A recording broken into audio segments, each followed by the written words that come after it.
시간이 지나도 이 아버지가 셀라를 주려고 하지 않고 있었던 겁니다. 그러자 다말이 무슨 생각을 하냐면 어떻게든 간에 나는 대를 이어야겠다라는 생각을 하게 됩니다. 그래서 창녀로 변장을 합니다. 그리고 나서 아버지를 유혹하고 그러니까 시아버지와 동침을 하고 결국 임신을 하게 되었다라는 이야기입니다. 그리고 쭉 넘어가 보면 29절과 30절을 보면 이 시아버지를 통해서 쌍둥이를 임신하게 되고 베레스와 세라라는 두 명의 아들을 낳게 되어서 유다의 후손을 잇게 되었다라는 이야기로 38장은 끝나게 됩니다. 여러분, 오늘 이 본문의 다말에 대해서 먼저 생각할 것은 이겁니다. 그래도 귀한 마음은 분명히 품고 있었다는 겁니다. 왜 그렇습니까? 어떻게든 간에 나는 이 유다의 가문의 대를 이어야 한다라고 그는 마음을 품었기 때문입니다.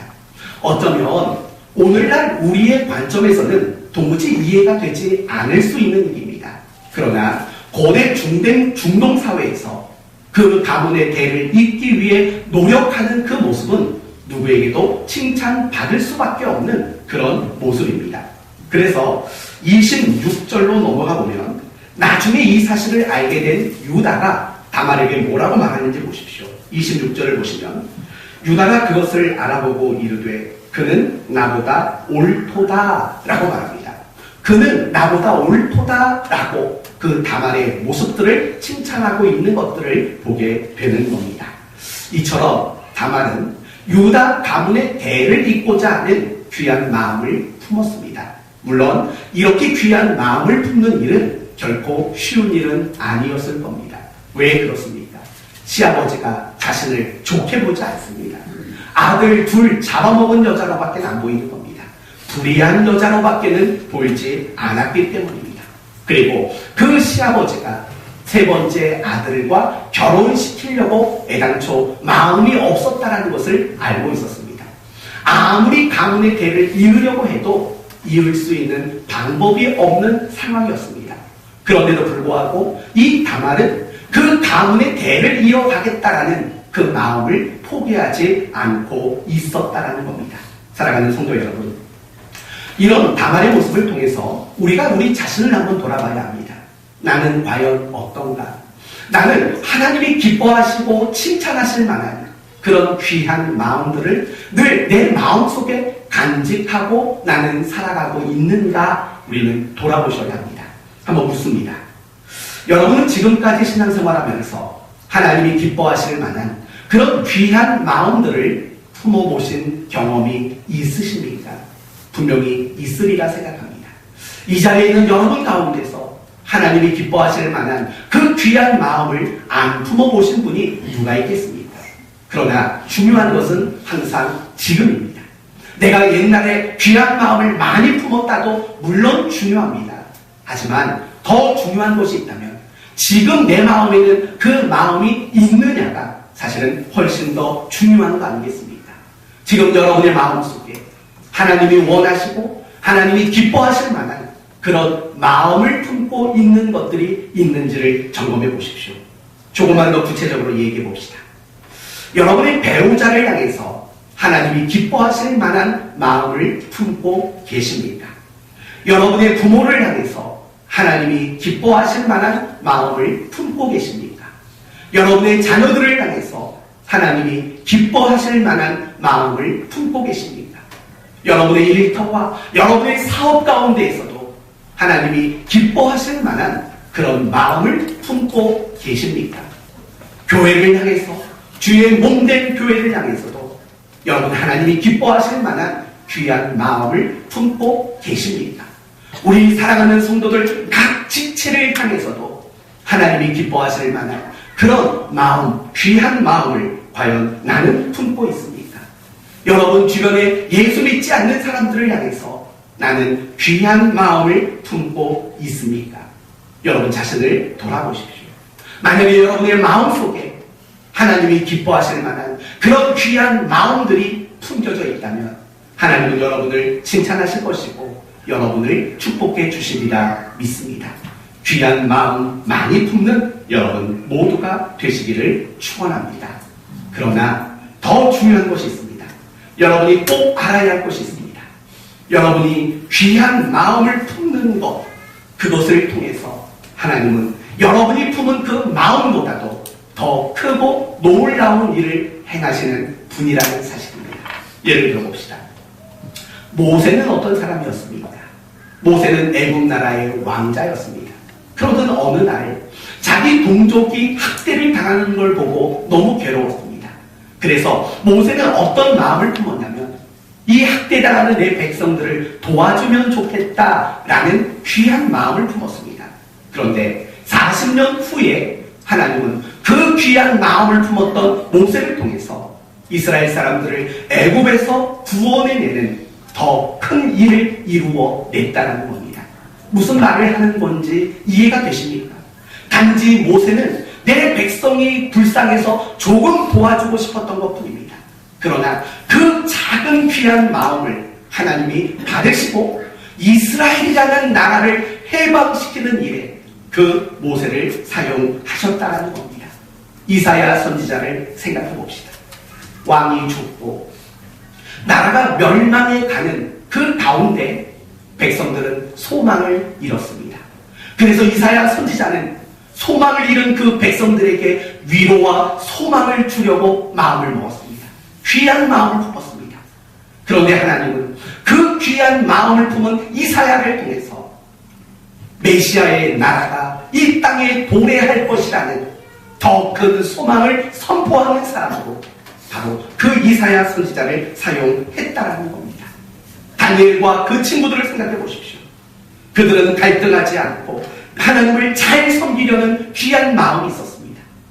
그런데 그 귀한 마음을 가지고 있는 다니엘과 그 친구들을 통해서 그 이방 나라에서 하나님이 살아계시다라는 것을 증명하는 데 그들을 하나님은 사용하셨다라는 겁니다. 느헤미야도 마찬가지입니다. 무너진 성전을 보면서 저거 다시 재건되어야 되는데 안타까운 마음을 먹었습니다. 내가 재건하고 싶은 마음이 아니라 안타까운 마음을 먹은 겁니다. 그 귀한 마음을 품은 느헤미야를 통해서 하나님은 성전을 다시 재건하는 일을 하고 말았다라는 겁니다. 바로 이게 중요한 겁니다.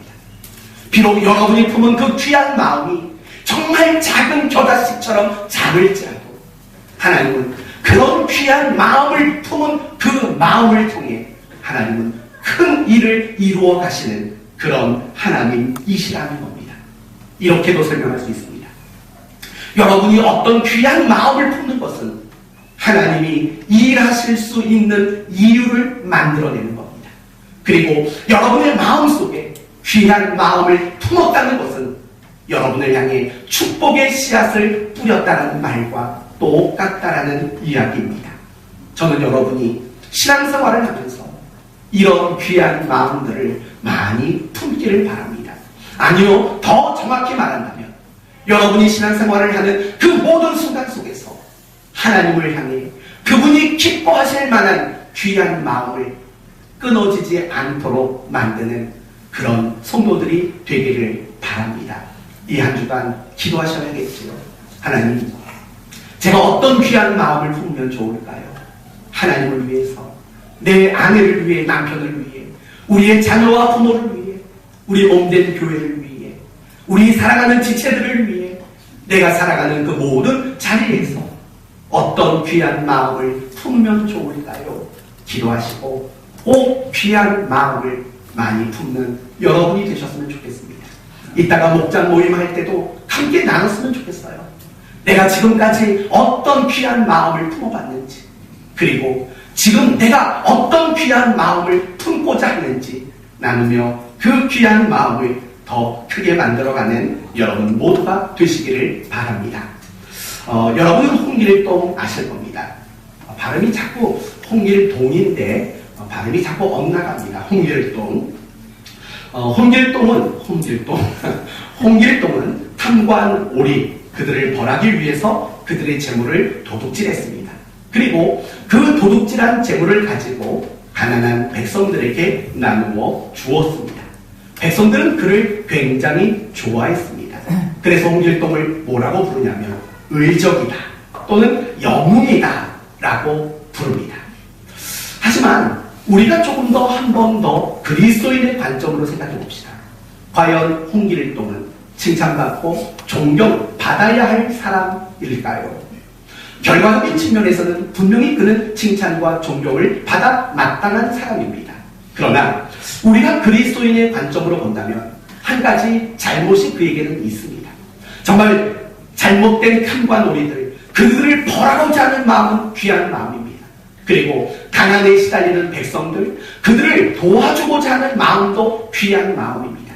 그러나 이 홍길동이 실수한 한 가지는 무엇입니까? 그 귀한 마음을 이루는 데 있어서 방법과 과정이 잘못되었습니다. 도둑질은 아무리 선한 의도라 할지라도 그것은 정당화될 수 없습니다.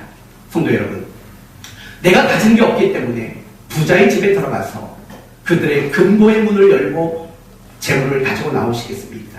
그리고 나를 위해서는 하나도 쓰지 않고 가난한 누군가를 위해서 쓰시겠습니까? 그래서 그것을 어디 가서나 정당하다고 말씀하실 수 있겠습니까? 아니라는 겁니다. 홍길동은 귀한 마음을 품었지만 그것을 이루어가는 방법과 과정에 있어서는 분명히 잘못되었습니다. 우리나라 말에 이런 말도 있습니다. 뭐로 가도 서울만 가면 된다 라는 말이 있습니다. 여러분, 이 말이 가지고 있는 잘못은 무엇입니까? 이 말은 결국 이런 겁니다. 내가 원하는 어떤 목적, 소원을 이루기 위해서는 수단과 방법을 가리지 않아도 된다라는 식으로 사람들을 현혹하는 말이기도 합니다. 그렇지 않습니다. 우리가 어떤 소원과 어떤 목적을 이루기 위해서는 반드시 그 방법과 그 과정도 선하고 올바라야 한다는 사실을 우리는 잊지 말아야 합니다. 왜냐하면 우리는 그리스도인이기 때문입니다. 그리스도인은 결과에 집착하면 안 되는 사람이고 결과보다도 과정과 방법을 중요하게 여겨야 할 사람이기 때문입니다. 다말의 이야기를 해봅시다. 다말은 분명히 유다의 가문의 대를 잇겠다라는 귀한 마음을 품었습니다. 그리고 결과적으로는 그 마음을 이루어냈습니다. 그것도 하나도 아닌 둘이나 대를 이어가고 말았습니다. 그러나 여러분, 이 다말에게 있어서 가장 큰 실수가 있다면 방법과 과정이 틀렸다라는 겁니다. 여러분, 오늘 본문을 보면 정말 하나님이 다말의 그 모습들을 칭찬하시겠습니까? 아버지를 유혹하고 먼저 창녀로 변신합니다. 그리고 아버지를 유혹합니다. 그리고 그 시아버지와 동침을 합니다. 그것이 과연 정당합니까? 과연 그것이 옳습니까? 어떤 분은 가끔씩 그런 말을 합니다. 마태복음 1장에 다말이 예수님의 족보에 등장하지 않았습니까? 그러면 그것도 옳은 거 아닙니까? 그건 말이 되지 않습니다. 다말이 예수님의 족보에 올라간 것은 은혜의 사건인 거지 그의 그 모든 행동들이 정당하다고 말하는 사건은 결코 아닌 겁니다. 사랑하는 성도 여러분, 분명히 다말은 그 귀한 마음을 품었음에도 불구하고 그것을 이루어가는 방법이 틀렸고 과정이 잘못됐다라는 그 실수가 그에게 있었다라는 겁니다. 그런데 성경을 보면은 이 다말과 같은 사람들의 이야기가 굉장히 많습니다. 뭘 알 수 있냐면 우리도 그런 실수를 많이 할 수밖에 없다는 겁니다. 예를 들면 야곱이라는 사람을 생각해 봅시다. 야곱은 장자권을 굉장히 사모했습니다. 그건 귀한 마음 아닙니까? 여러분이 하나님께 은혜 받고 여러분이 영적으로 돕받기를 원하는 마음, 그건 당연히 귀한 마음이고 당연히 그런 마음 가져야 합니다. 당연히 우리가 신자라면 은혜 받기를 사모하고 하나님의 은혜를 누리기를 사모하는 마음 당연히 품어야 합니다. 그러나 야곱의 방법은 틀렸습니다. 배고픈 형의 약점을 이용했습니다. 앞을 보지 못하는 아버지를 속였습니다. 그 방법은 결코 정당한 방법이 될 수 없는 겁니다. 사울 왕을 생각해 보십시오. 블레셋 나라가 흔들리고 있는 이스라엘 나라를 마지막으로 대대적으로 침공하려고 준비하고 있습니다. 그때 사울 왕은 하나님의 뜻을 묻고 싶었습니다. 그건 귀한 마음입니다. 당연히 우리도 어떤 순간에도 하나님의 뜻이 무엇인지를 물을 수 있는 이 마음을 우리는 품어야 합니다. 그러나 사울 왕의 잘못은 무엇입니까? 하나님의 뜻을 알기 위해서 엔돌에 신접한 여인을 찾아갑니다. 우리 식대로 말하면 무당을 찾아가는 겁니다. 초혼자들을 찾아가는 겁니다. 그 방법과 그 과정은 분명히 잘못되었습니다. 가령 유다를 생각해 보십시오. 자신이 예수를 판 잘못에 대하여 그는 뉘우쳤습니다. 그러나 자신의 잘못을 해결하는 방법으로 무엇을 선택했습니까? 자살을 선택하고 말았습니다. 분명히 죄책감을 갖고 내가 잘못했다는 깨달음을 갖는 일, 그것은 너무 중요합니다. 귀한 겁니다. 왜냐하면 신자들 중에서도 내가 뭘 잘못하고 있는지 깨달지 못하는 사람이 더 많고, 내가 잘못한 것을 알면서도 하나님 앞에 그 잘못된 것들을 해결하는 일을 안 하는 사람도 많기 때문입니다. 그러나 가룟 유다는 그런 귀한 마음은 품었습니다. 그러나 방법은 틀렸죠. 자살이라니 그게 웬 말입니까? 여러분 혹시라도 인생을 살면서 힘들고 어려운 순간이 있다고 해서 죽어버리면 좋겠어. 누가 아멘 하려고 그런 거 아니죠? 네. 그런 식의 생각은 애당초 하지 말기를 바랍니다. 그게 방법입니까? 그게 정말 정당한 과정이겠습니까? 그건 하나님이 결코 인정할 수 없는 방법입니다. 사마리아 성에 살던 시몬이라는 사람을 생각해 봅시다. 그는 베드로와 요한에 의해 예수를 믿고 세례를 받았습니다. 그리고 그가 본 것이 무엇이냐면, 이 베드로와 요한이 안수를 하니까 성령이 임하는 것을 그 눈으로 목격했습니다. 마음에 이런 생각이 들었습니다. 나도 저런 능력 가졌으면 좋겠다. 여러분, 그것 자체는 잘못된 게 아닙니다.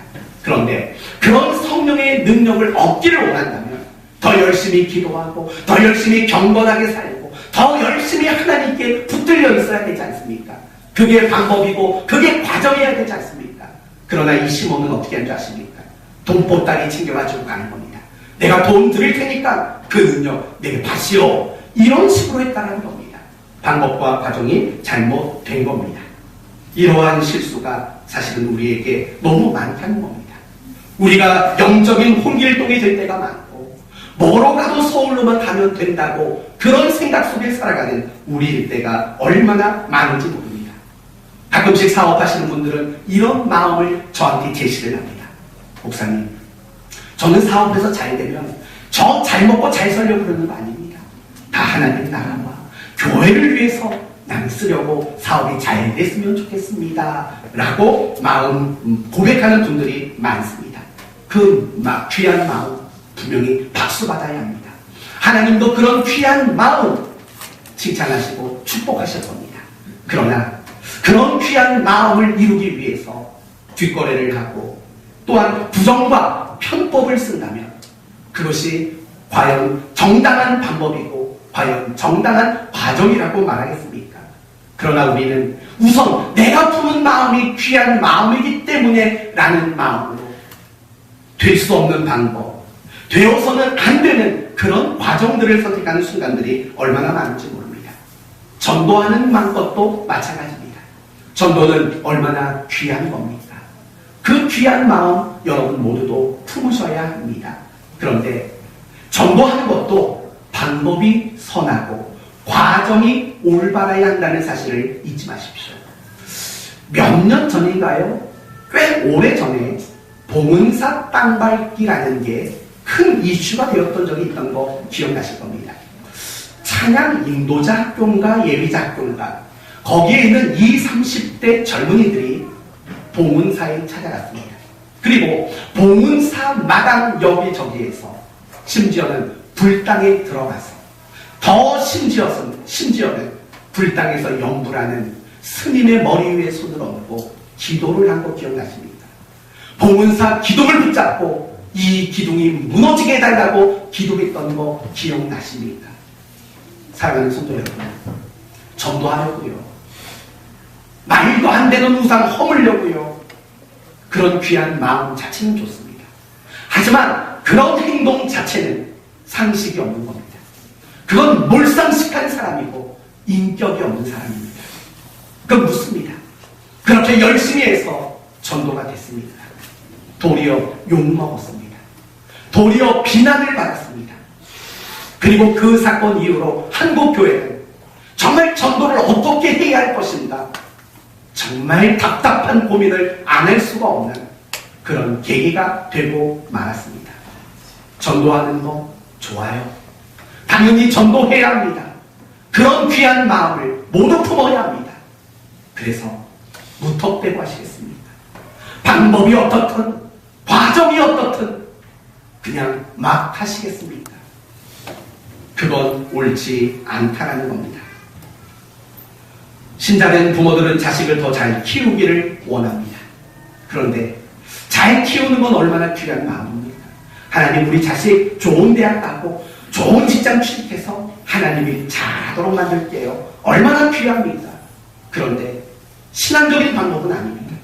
세상적인 가치관을 따라가면서 세상의 가치를 추구하는 것에 뒤처지는 것이 두려워서 자녀들을 그저 그때까지만이라는 한계를 두고 자녀를 그렇게 키워가고 있는 것 있지 않습니까? 성도들이 함께 교제하고 친밀해지는 것 굉장히 중요합니다. 왜냐하면 신앙생활은 결국 관계와 무관하지 않습니다. 신앙생활은 관계가 굉장히 중요한 영역이기 때문입니다. 그러나 성도 간의 친밀을 위해서 하지 말아야 할 일, 가지 말아야 할 일을 한다면 그것은 과연 옳겠습니까? 사랑하는 성도 여러분, 지금 여러분은 어떤 귀한 마음을 품고 계십니까? 어떤 귀한 계획과 어떤 귀한 소원을 가지고 계십니까? 그리고 스스로 생각하십시오. 나는 내가 지금 품고 있는 그 귀한 걸 이루기 위해서 난 어떤 방법을 쓰고 있는지, 나는 어떤 과정을 만들어내고 있는지, 그 방법과 그 과정이 혹시 부끄러운 건 아닌지, 불의한 방법은 아닌지, 하나님이 동의할 수 없는 그런 방법은 아닌지 여러분 자신을 돌아보고 점검하고 고치셔야 마땅합니다. 저는 여러분 모두가 방법과 과정을 중요하게 여기는 여러분이 되시기를 바랍니다. 이유는 간단합니다. 여러분은 결과만 중요하게 생각하는 이 세상에 속한 사람이 아니기 때문입니다. 늘 세상은 결과로 모든 걸 평가하는 그런 세상 아닙니다. 이 세상은 결국 진화론의 영향을 받은 세상입니다. 강한 것만 살아남는다. 결국 그 말은 무슨 말입니까? 과정이 어떠하든 방법이 어떠하든 결과만 좋으면 되는 겁니다. 결과만 이기면 되고 결과적으로 강한 자만 되면 된다는 것이 결국 이 세상이 추구하는 가치 아닙니까? 그러나 우리 예수 믿는 신자들은 다릅니다. 우리 예수 믿는 신자들은 결과를 중요하게 여기는 자가 아니라 과정과 방법을 중요하게 여기는 신자라는 사실을 우리는 잊지 말아야 합니다. 왜 그렇습니까? 두 번째 이유는 하나님이 그런 분이기 때문에 그렇습니다. 하나님은 결단코 결과를 중요하게 여기시는 분이 아닙니다. 결과보다도 방법과 과정을 하나님은 더 중요하게 여기시는 분이기 때문입니다. 디모데 후서 2장 5절에 이런 말이 나옵니다. 경계하는 자가 법대로 경계하지 아니하면 승리자의 관을 얻지 못할 것이며 라고 말합니다. 뭐대로 경계하라고요? 법대로 하라고요. 그 말은 무슨 말입니까? 방법과 과정, 그것이 더 중요한 겁니다. 그래야만 면류관을 받을 자격이 갖추어지게 된다라는 겁니다. 마태복음 25장에도 마찬가지입니다. 1달란트, 2달란트, 5달란트 받은 종이 등장합니다. 그리고 나서 주인이 와서 2달란트와 5달란트 받은 자들은 칭찬합니다. 그러나 1달란트 받은 자들은 책망을 합니다. 과연 무엇이 기준이었습니까? 무엇이 책망과 칭찬의 기준이었습니까? 이윤이었습니까? 아닙니다. 만약에 이윤이었다면 5달란트 받은 자들을 더 많이 더 크게 칭찬해야 마땅합니다. 이윤이 아닙니다. 결과가 아닙니다. 과정입니다. 그래서 칭찬받는 종들에게는 이렇게 말합니다. 착하고 충성된 종아. 책망받은 종에게는 이렇게 말하죠. 악하고 게으른 종아라고 말하는 거죠. 그 칭찬과 책망의 근거는 이론이 아니라 악했냐 선했냐, 충성했느냐 충성하지 않았느냐라는 그 방법과 과정이 근거가 되었다라고 분명히 말하고 있는 겁니다. 하나님은 과정을 보시고 방법을 중요하게 보시는 분이십니다. 그러므로 우리는 신자로서 신앙생활하는 가운데 늘 이 사실을 놓치지 말아야 합니다. 우리가 교회 안에서도 생활을 하다 보면 늘 놓치는 부분이 결국 이겁니다. 결과가 더 중요합니다. 그러다 보니까 그 과정과 그 방법을 만들어내는 기술이 갈수록 서툴어지는 겁니다.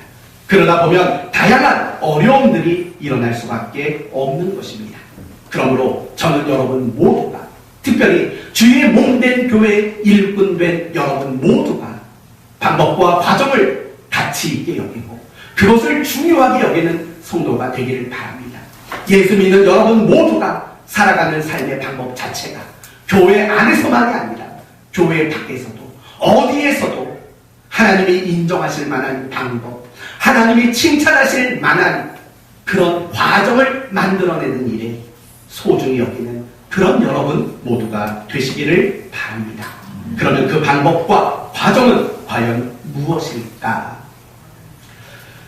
우리의 삶의 모범이신 예수님이 어떻게 일하셨는가를 보시면 금방 알 수 있습니다. 간단하게 말씀드립니다. 첫째는 기도라는 방법과 과정인 겁니다. 예수님은 굉장히 분주했습니다. 그러나 예수님은 무엇을 하든지 간에 기도라는 방법과 과정을 만들어 내셨습니다. 예수님은 공생애를 시작하기 이전에 40일을 금식하며 기도하셨습니다. 제자들을 부르실 때에도 기도하셨고 제자들을 파송하실 때도 기도하셨고 예수님은 그 사역의 현장 속에서 새벽마다 밤마다 예수님은 항상 기도하는 방법과 과정을 만들어내셨습니다. 우리도 똑같은 겁니다. 우리가 무엇을 하든지 간에 기도라는 방법이 제외되어서는 안 됩니다. 기도라는 과정이 놓쳐지면 안 됩니다. 그렇게 되면 결국에는 우리는 과정과 방법이 아닌 결과에 목매는 자들이 될 수밖에 없습니다. 그러나 기도하는 사람일수록 방법과 과정을 붙들 수밖에 없는 그런 일들이 일어나게 되는 겁니다. 두 번째는 최선을 다하는 것이 방법과 과정이 되어야 합니다. 마가복음 6장 말씀을 보시면 이런 식의 표현이 나옵니다. 예수님이 식사하실 겨를이 없을 정도로 라는 겁니다. 그러니까 그만큼 예수님은 바쁘게 사셨다는 겁니다. 정말 밥도 못 드실 정도로 가끔 어떤 분이 이렇게 말하던데요. 먹고 살려고 사는 건데 못 먹는다고. 근데 예수님은 먹고 마시는 것조차 못할 정도로 그렇게 분주하게 사셨습니다. 그러나 그런 분주함이 우리에게 말하는 건 무엇입니까? 예수님도 정말 최선이라는 노력이라는 그 방법과 그 과정을 예수님은 거쳐내셨다는 겁니다. 얼마든지 예수님은 노력과 방법, 과정 이런 것들을 거치지 않을 수 있는 분입니다. 모나와나 쫓다 하면 할 수 있는 분 아닙니다. 그냥 유대 땅에 사는 모든 병든 자 나아라 하셔도 될 수 있는 분입니다. 그러나 그분은 병든 자 하나하나마다 친히 손을 대시고 그들을 위해 기도하셨던 그 방법과 과정, 노력이라는 것들을 예수님은 간과하지 않으셨다는 겁니다. 우리도 마찬가지입니다. 기도라는 방법과 과정을 만드셨다면 이제는 최선을 다해 노력하는 과정과 방법도 만들어 내셔야 합니다. 그리고 마지막으로 가장 중요한 것, 그것은 바로 하나님과 이웃을 사랑하는 방법과 과정이 담겨야 한다는 겁니다. 다시 말하면 내가 어떤 일을 하든지 간에 하나님을 사랑하고 이웃을 사랑하기 위함이라는 방법, 그런 사랑이라는 과정이 반드시 묻어나야 한다는 것입니다. 사랑하는 성도 여러분, 특별히 우리는 이웃을 사랑하는 과정을 밟아야 합니다. 사랑이 뭐지요? 우리 교회 성도들은 사랑을 잘 못해도 사랑이 뭔지는 잘 압니다.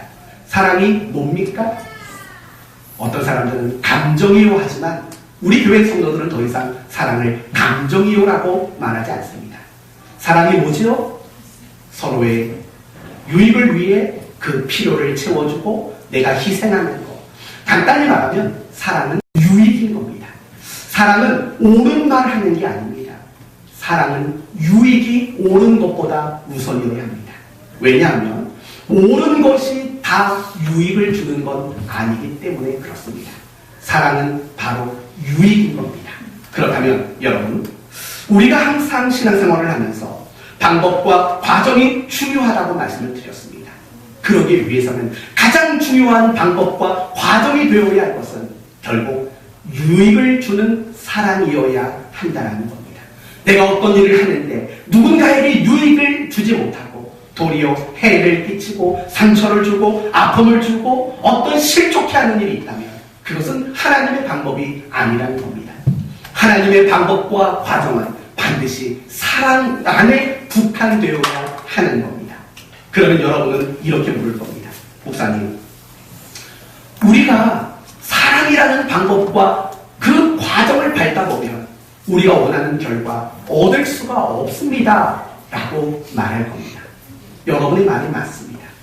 사랑이라는 방법과 과정을 붙들면 우리가 기대했던 것만큼의 결과는 나오지 않을 수 있습니다. 그러나 아십니까? 비록 사랑이라는 방법과 과정을 붙잡아서 내가 원하는 결과는 얻지 못하지만 하나님이 원하시는 결과는 만들어진다는 겁니다. 이 부분이 우리가 잊지 말아야 할 굉장히 중요한 부분입니다. 다시 뒤집어서 말하면 결국 이겁니다. 우리는 어떤 일을 할 때 왜 자꾸 결과에 집착하는 줄 아십니까? 우리가 어떤 일을 할 때 왜 사랑이라는 방법과 과정을 붙잡지 못하는 줄 아십니까? 내가 원하는 결과를 기대하고 있기 때문입니다. 내가 원하는 결과, 내가 생각하는 결과, 그걸 붙들고 있기 때문에 방법과 과정을 놓칠 수밖에 없고 사랑이라는 방법과 과정을 굳이 외면할 수밖에 없는 겁니다. 여러분의 신앙생활을 뒤돌아보십시오. 아니, 더 나아가서 여러분의 삶의 모든 걸 뒤돌아보십시오. 내가 원하는 결과에 집착했을 때 과연 그 방법은 선하고 사랑이었는지를 생각해 보십시오. 내가 원하는 그 결과를 위한 그 순간은 결국 방법이 무너질 수밖에 없는 순간입니다. 사랑이 무너질 수밖에 없는 순간이 되어가는 겁니다. 그러나 반대로 내가 원하는 결과를 얻지 못할지라도 내가 원하는 결과를 내려놓을지라도 하나님이 원하시는, 하나님이 만들어내시기를 원하는 결과를 기대한다면 그때부터는 과정과 방법을 중요하게 여기게 되는 거고 사랑이라는 방법과 사랑이라는 과정을 그때 가서는 비로소 붙들 수 있게 된다는 겁니다. 사랑하는 성도 여러분, 내가 원하는 결과를 내려놓으셔야 합니다. 내가 원하는 결과를 고집부려서는 안 됩니다. 방법이 무너지고 과정이 잘못될 수밖에 없습니다.